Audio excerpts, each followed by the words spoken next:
Assalamualaikum warahmatullahi wabarakatuh. Waalaikumsalam warahmatullahi wabarakatuh. Wa man tamaksudi warzuqhu bi'atini mahabbataka wa ma'rifataka. Ini bihalalika haramika wa bifadlika man siwaka. Alhamdulillah pemirsa, kita masih dipertemukan lagi di channel ini, channel Padepokan Cahaya Nirwana Gresik. Dan bersama saya malam ini mediator kita yaitu Mas Fahri. Dan malam ini kita akan membahas tentang bahayanya memakai jimat dan benda-benda pusaka serta raja. Seperti pengalaman yang pernah kami tangani dari Padepokan Cahaya Nirwana ini, ada orang itu yang menyimpan jimat untuk melariskan warungnya, dan jimatnya itu sendiri namanya jimat juga di dalamnya ada gaibnya, dan gaibnya itu sudah menyerang dirinya sendiri, sudah menyerang pengikutnya, sudah menyerang keluarganya. Dan ada juga yang memakai dari benda pusaka itu yang dibuat untuk ngobatin orang, sedangkan dia nggak tahu benda pusaka itu yang di dalamnya itu khodamnya apa. Terus akhirnya yang mengobatin orang itu tadi, gaibnya yang ada di dalam benda yang atau pusaka yang digunakan untuk mengobati orang itu tadi menyerang suaminya sendiri, dan akhirnya suaminya jadi gila. Dan ini nyata loh, dan itu baru-baru ini aja terjadi. Dan akhirnya suaminya gila lah, istrinya yang biasanya ngobatin orang itu tadi nggak bisa ngobatin suaminya sendiri lah. Ini kan aneh. Jadi benda-benda pusaka ini bahayanya apa? Nanti kita akan coba menghadirkan salah satu gaib yang bisa menceritakan bahaya dari raja, jimat, dan benda-benda pusaka ini. Semoga konten kali ini mendapatkan manfaat. Dan kita disclaimer dulu, ini adalah percakapan dari dengan bangsa gaib.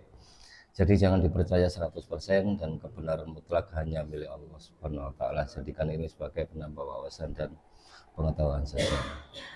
Baik, Mas mediator Mas Fahri sudah siap? Ya, Pemirsa, mohon doanya, kita akan menghadirkan salah satu gaib yang mengetahui tentang benda pusaka, jimat, dan raja yang ada di Indonesia ini atau dari manapun berada, yang bisa menceritakan untuk semua ini. Bismillahirrahmanirrahim. Assalamualaikum warahmatullahi wabarakatuh. Program Sang Yang Nurcahaya Nirwana, bantu saya untuk menghadirkan, menarik salah satu gaib fasik, salah satu gaib yang bisa menceritakan, salah satu gaib saja yang bisa menceritakan tentang benda pusaka, jimat, dan raja. Dan izin kami Sang Yang Nurcahaya Nirwana, serta keterlambatan saya. Allah, penyusupnya otomatis saja, penyusupnya otomatis saja. Silakan masuk. Ini dia kuasa itu. Sallallahu alaihi wasallam. Sinkron dengan kita suara yang terbuka, bisa berbahasa Indonesia. Allah.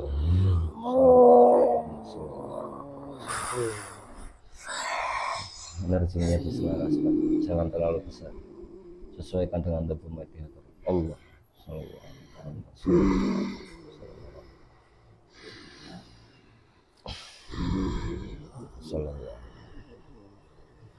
Selamat malam.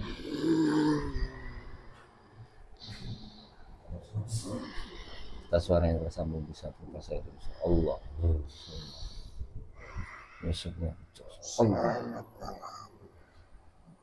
Dengan siapa saya bicara ini? Bangsa apa ini?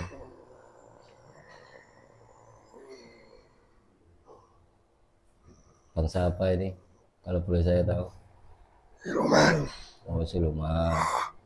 Siluman dari mana nih?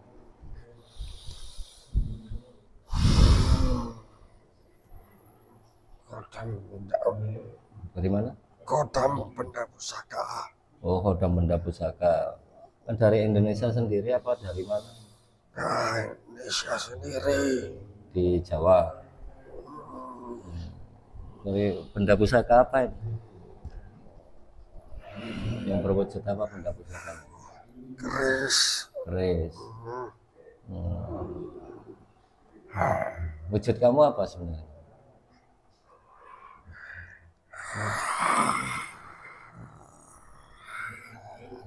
Apa? Macan, singa. Macan. Terus keris itu keris di mana itu? Dari kerajaan apa keris-keris biasa yang diisi keilmuan gitu? Diisi. Diisi. Diisi. Kamu siluman berarti dulunya manusia ya?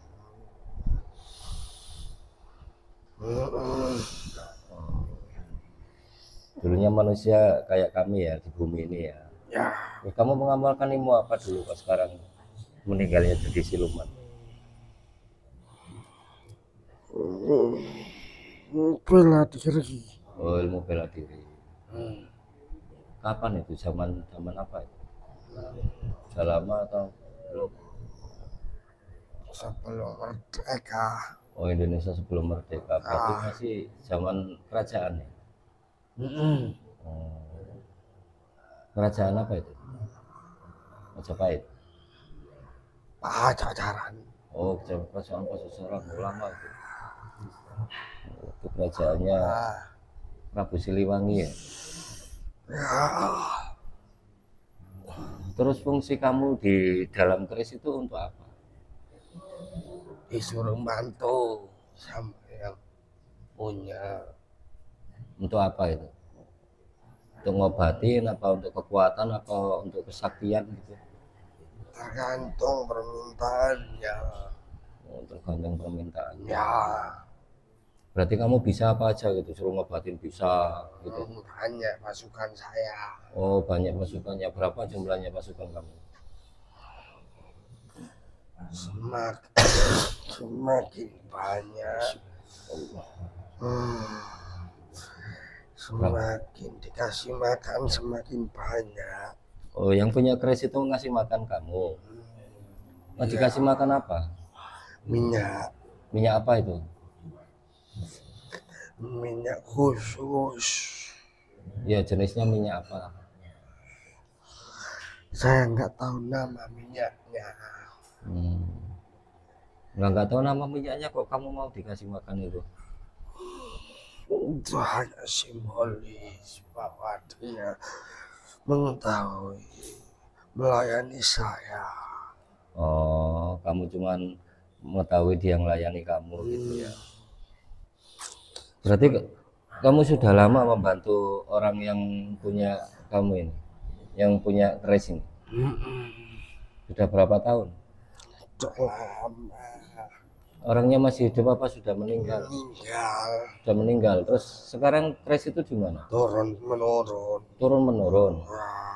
Oh, berarti itu dulu yang pertama megang keris itu laki apa perempuan? Laki. Oh, laki. Sekarang nurun kemana anaknya? Iya. Ya ada yang bukan anaknya. Yang mau mewarisi. Terus sampai sekarang juga kamu tetap dikasih makan itu? Enggak. Terus? Ya saya cari makan di dalam tubuhnya yang membawa saya, yang merawat keris itu. Kamu makan orang yang merawat keris itu ya, sebagai dikasih makan ya. Terus keluarganya kamu makan Pak? Ya pasukan saya juga. Anak-anaknya gitu ya. Apa yang dimakan dari mereka itu? Ya, saripati tubuhnya. Tubuhnya. Cirinya orang yang kamu makan itu gimana? Gampang sakit. Gampang sakit. Anak-anaknya juga gampang sakit gitu ya. Sama. Terus apa sih beda sampean ini yang siluman yang ada di dalam keris itu atau yang dipakai untuk tulisan raja-raja jimat itu? Bedanya apa? Sama ditugaskan untuk membantu manusia itu. Jimat itu juga sama ya? Sama. Isinya bangsa jin dan siluman juga ya? Kenapa bilang nggak dikasih makan terus berobat itu punya sendiri gitu ya? Ya jelas, kan dia sudah memanfaatkan saya. Jadi saya minta upah. Oh, minta upah. Kalau nggak dikasih sesaji atau minyak atau apa ya saya ambil sendiri. Gitu ya. Ya, mesti ada upahnya itu ya, nggak ada yang gratis ya. Ya buat kekuatan saya. Sama anak buah sampean semua itu ya. Kita kan juga butuh makan. Kalau disuruh kan juga pakai tenaga. Iya, iya. Jadi walaupun nggak disuruh juga tetap makan ya. Ya Walaupun tanpa disuruh. disuruh. Terus menurut pandangan sampean itu tentang orang yang naruh-naruh jimat di pintu, yang dipakai dibuat sabuk, semua itu isinya apa itu sebenarnya? Kebanyakan. Tergantung yang mengisi. Enggak, biasanya bangsa apa? Ya kebanyakan golongan jin. Golongan jin, siluman juga. Ya banyak jin, siluman, bahkan iblis. Bahkan iblis juga di situ. Dan Iya. semuanya menuntut upah ya. Ya pasti, dia membantu, ya pasti minta upah. Kalau tulisan jimat yang apa yang isinya jin sama siluman itu? Apa semuanya? Atau iblis itu isinya? Ya tergantung. Jimat kalau orang-orang yang ditulis Arab-Arab itu, Kalau nggak punya sanad keilmuan, ya jadinya yang masuk golongan jin, siluman. kalau ilmunya nggak bersanad ya. Tapi kebanyakan jimat itu ditulis pakai bahasa apa sih? Bahasa Jawa apa pakai bahasa? Tergantung kepercayaannya orangnya masing-masing. Itu hanya sarana saja. Oh, itu hanya sarana saja. Walaupun apa yang ditulis, yang di dalamnya juga tetap kalian juga ya. Ya uapnya kan kita bisa baca, tujuannya menulis itu untuk apa. Oh iya. Terus kalau orang yang punya apa keris atau jimat yang untuk kekebalan itu, kalau dibacok misalkan nggak mempan gitu, Ya ada golongan gaib yang membantu. terus golongan kalian itu kalau bantunya gimana kok bisa nggak tembus itu? Kita melapisi dari luar kulitnya. Oh, melapisi dari luar kulitnya. Terus apa kalian itu nggak sakit kalau misalkan diserang orang, dibacok orang gitu? Kan kita punya kekuatan. Oh, punya kekuatan. Jadi nggak ngerasain sakit ya. Iya. Terus misalkan kalau orang itu meninggal itu kamu apain? Ya ikut sama kami, jadi budak kami, ya gantian kita yang memperbudak. Gantian yang memperbudak sampean ya. Iya, iya.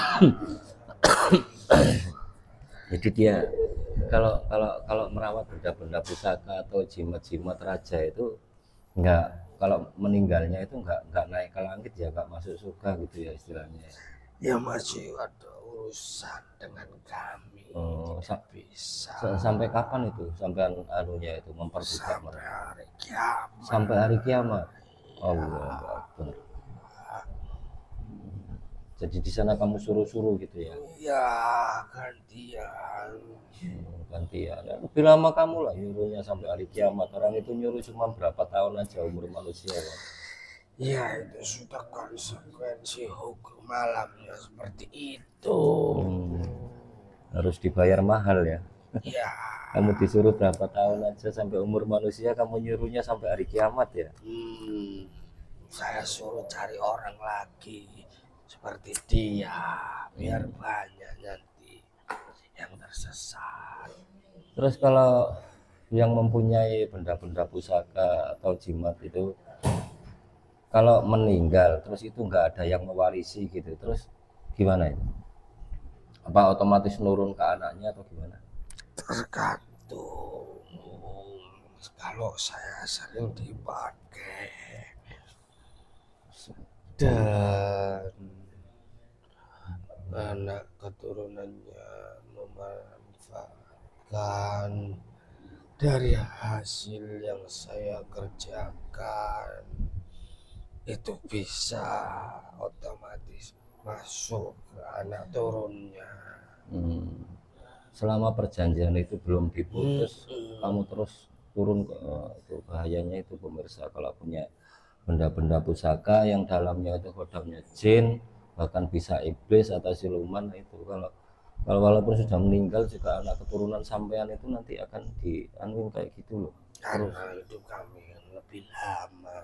Iya, karena Dan anak keturunannya juga sudah memanfaatkan. Seumpama dikasih uang habis nolong orang, kan dikasihkan anak turunnya untuk makan.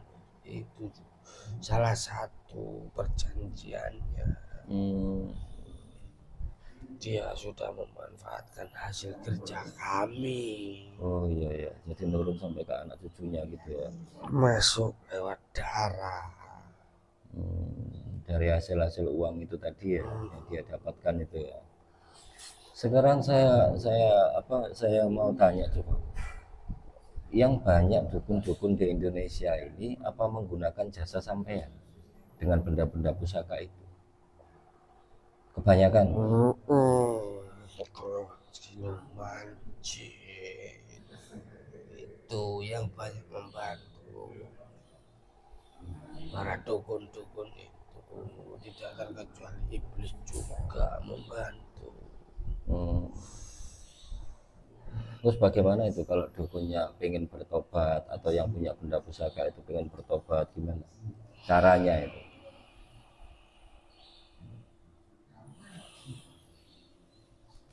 Ya kita nggak tinggal diam. Misalkan dibuang gitu aja gitu. Ya nggak bisa. Kamu akan nyerang orang yang buang itu tadi? Ya jelas. Harus diputus dulu ya perjanjiannya ya. Coba dilihat siapa yang bisa memutus perjanjian itu.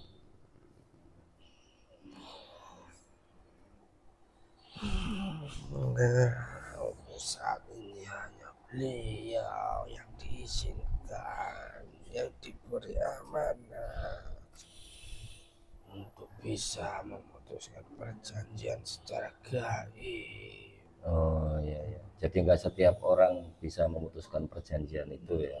Enggak. Kalau asal-asal orang aja yang memutuskan perjanjian itu kamu serang dia juga ya. Cuman bisa mengusir kami. Terus kamu balik lagi gitu. Ya tergantung kekuatannya seperti apa.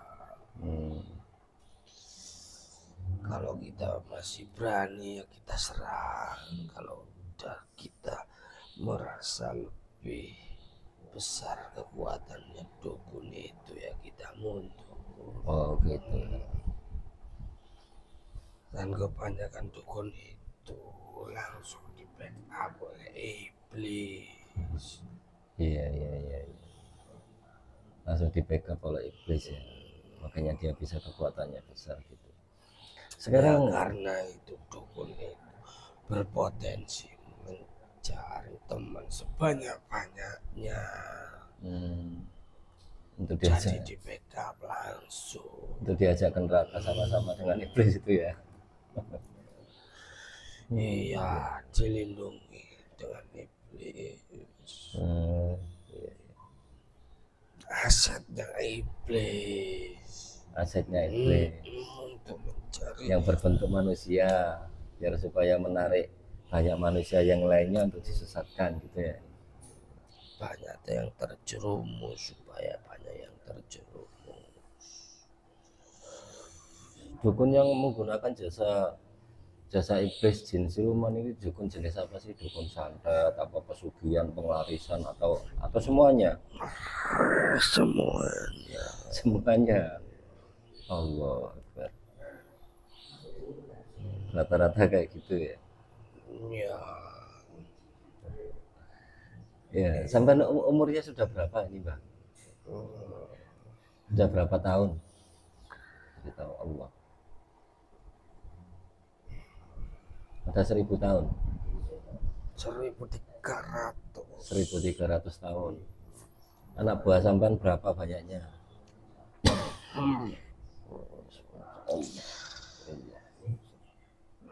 Sudah banyak anak buah saya. Allah. Sudah banyak. Berapa juta? Sudah hampir 1 triliun. 1 triliun. Hampir 1 triliun. Sampean kenal beliau enggak, Pak? Guru kami? Kasih tahu. Tahu. Siapa beliau ini? Beliau yang diizinkan menguasai semua alam untuk saat ini. Beliau yang diizinkan menguasai semua alam gaib. Ya, termasuk alam malaikat, alam jin, alam roh, seluruh dunia, semesta. Seluruh semesta Allah. Karena beliau diberi tugas khusus untuk memperbaiki hal-hal yang secara hakikatnya tidak tampak seperti ini. Iya. Terus kalau pasiennya para dukun itu gimana, Mbak? Itu kena otomatis terkena perjanjian itu apa enggak, Mbak? Tergantung. Misalkan orang sakit ini terus diobati, dukunnya menggunakan jasa sampean itu dengan jimat atau benda pusakanya itu yang ternyata di dalamnya isinya bangsa sampean itu. Orang yang diobatin ini kena perjanjian apa enggak? Kalau perjanjian ya enggak, cuman biasanya itu yang dimasukkan itu untuk menaklukkan penyakitnya itu yang lebih besar. Itulah Jadi pemirsa. yang menyakiti Takut nantinya yang lebih besar itu mengganggu dirinya sendiri juga. Ya. Nah, itu pemirsa, hati-hati dalam berobat. Jadi misalkan sampai kena gangguan jin atau sakit apa gitu yang di dalamnya itu diakibatkan oleh bangsa gaib, terus sampai berobatnya itu ke tempat orang-orang dukun yang menggunakan senjata-senjata atau pusaka-pusaka atau jimat-jimat yang isinya itu bangsa mereka juga, dia akan memasukkan yang lebih besar. Jadi yang jin yang kecil yang ganggu sampean itu kalah sementara aja, yang nantinya kalau sudah di dalam tubuh sampean itu nanti dia minta upah dan menggerogoti sampean lebih ganas lagi. Jadi ini di akhir zaman itu hati-hati pemirsa dengan kayak gitu. Baik, Mas Silman, sampean siapa namanya? Kalau boleh tahu namanya siapa? Loreng. Siapa? Loreng. Oh, Mbah Macan Loreng ini ya. Oh iya. Sampean sama anak buah sampean semuanya mau masuk Islam kan? Mengikut beliau guru kami. Kalau diizinkan. Iya, saya tanya malaikat. Tanya malaikat dulu diizinkan apa enggak? Allah.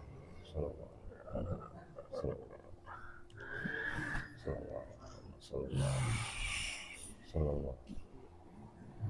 Minta izin dulu. Diizinkan, alhamdulillah. Malaikat.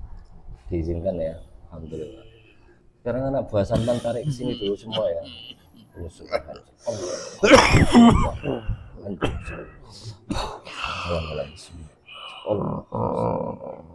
buah sampean tarik ke sini semua ya.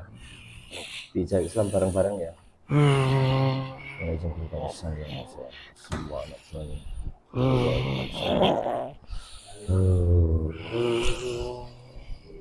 Kumpul.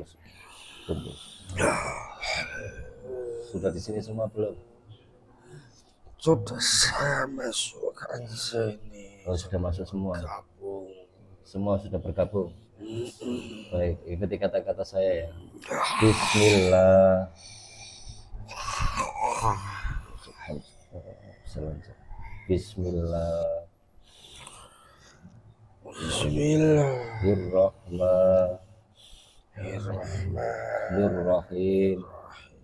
Asyhadu alla ilaha illallah wa asyhadu anna Muhammadan Rasulullah sallallahu alaihi wasallam. Sambil bersiap.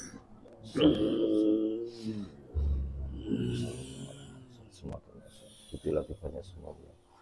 Allah perjanjian ilmu semuanya kembali ke Allah.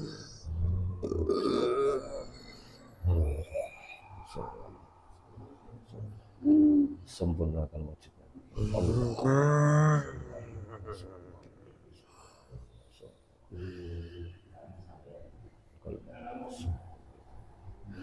Syariat Islam Allah kembali ke Islam. Ilmu pengobatan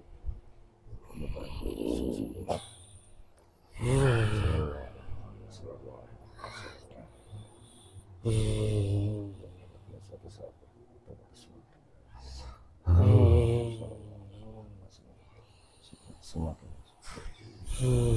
Gimana rasanya sekarang sudah masuk Islam? Alhamdulillah, adem ya, kembali seperti dulu, sempurna wujudnya ya. Ya, sudah sempurna seperti manusia lagi. Alhamdulillah. Dulu sampean waktu jadi manusia ini tinggal di mana? Di Jawa atau di pulau mana? Daerah barat. Daerah barat, Jawa Barat. Iya. Sakit-sakitnya semua disebut Allah Sallallahu Alaihi Wasallam. Masih ada yang sakit? Sudah sembuh semua?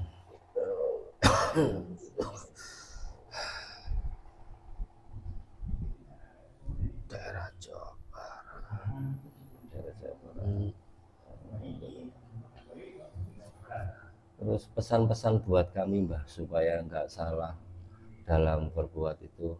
Kadang-kadang ada yang sengaja mencari ini Mbah, mencari keris, mencari ake dengan bersemedi di mana gitu. Itu apa pesan-pesan sampean untuk bangsa kami manusia ini supaya nggak tersesat? Ya, hentikan, jangan seperti itu.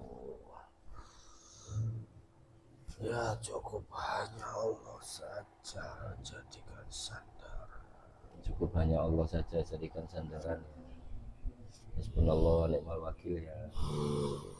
Iya. Coba Mbah, apa sampean lihat dulu istana di sana itu yang saya masuk di dalam kamar. Oh, gimana keadaannya itu istana gaib yang ada di sana? Baik. Baik. Apa sudah penuh apa masih bisa ditempati lagi? Masih. Nanti sampean bergabung ke sana ya, menjadi pasukan beliau sambil Nurwana ya. Masih memungkinkan. Masih memungkinkan. Coba minta izin dulu bergabung di istana yang sebelah sana. Kalau diizinkan nanti sampean di sana. Ya, Diizinkan, alhamdulillah. Ya sampean pindah ke sana ya nanti apa? Kalau ada jin-jin lain atau siluman-siluman lain yang datang ke sana yang minta diislamkan ya Pak ya. Ya bergabung di sana. belajar bersama. Ya belajar bersama, nanti amaliannya dijalankan ya seperti kami ya. Insyaallah. Alhamdulillah, alhamdulillah. Ya silakan bertugas di sana Mbak. Silakan keluar. Assalamualaikum. Waalaikumsalam warahmatullahi wabarakatuh. Terima kasih.